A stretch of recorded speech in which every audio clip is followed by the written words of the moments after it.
There's pressure on the British government to come up with concrete plans to help people with cost of living pressures. Sky News reporter Ali Fortescue has the latest from London.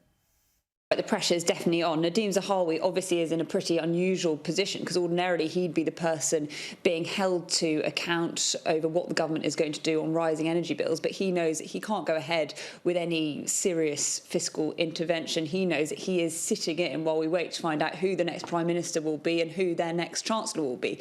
But we have seen him twice in the last 24 hours make some quite interesting comments, to say the least. Today, as you say, this warning that it isn't just going to be low-income households that are going to be impacted by rising energy bills. As you said, he's talking about households people on around £45,000 a year, senior nurses, senior teachers, that he says are going to be facing unimaginable hardship because of rising bills. And of course, the context to this is the Ofgem price cap that we know rose yesterday, meaning that in October people are going to be facing, on average, £2,000 higher energy bills. So it is obviously going to be incredibly difficult for so many households. Warnings too from some experts that we could see energy bills rising to £7,000 on average in the spring. So obviously the pressure is on for whoever will be the next Prime Minister, not just from the current Chancellor, but from other Tories too. Have a listen to Robert Halfon. There will have to be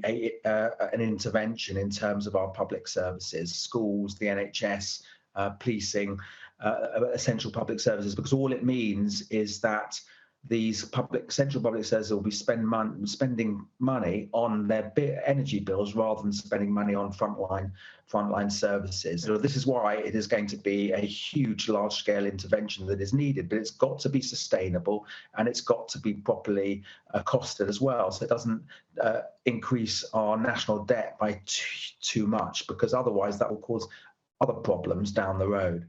So Robert Halfon there warning that rising bills are not just going to have an impact on households, but on businesses, on frontline services. And that is, of course, something that the government will be thinking about as well. Worth saying, too, that Nadhim Zahawi, the Chancellor, yesterday became the most senior minister to talk about the fact that people need to think about potentially cutting energy consumption. So he has, in the last 24 hours, intervened or spoken twice about this. But what does whoever's going to be the next Prime Minister think? Well, both Rishi Sunak and Liz Truss say they want to help people with the cost of living crisis. We know that Liz Truss has talked about reversing the national insurance hike, but in reality that won't really help people on the lowest incomes. It will probably put about £50 or so in their pocket a year, which obviously isn't going to be enough to help with massive rising bills. She's also talked about scrapping the Green Levy. That's about £160 on average a year. So again, not enough, many people are saying. Rishi Sunak is criticising Liz Truss, saying you can't promise tax cuts and direct cost of living support.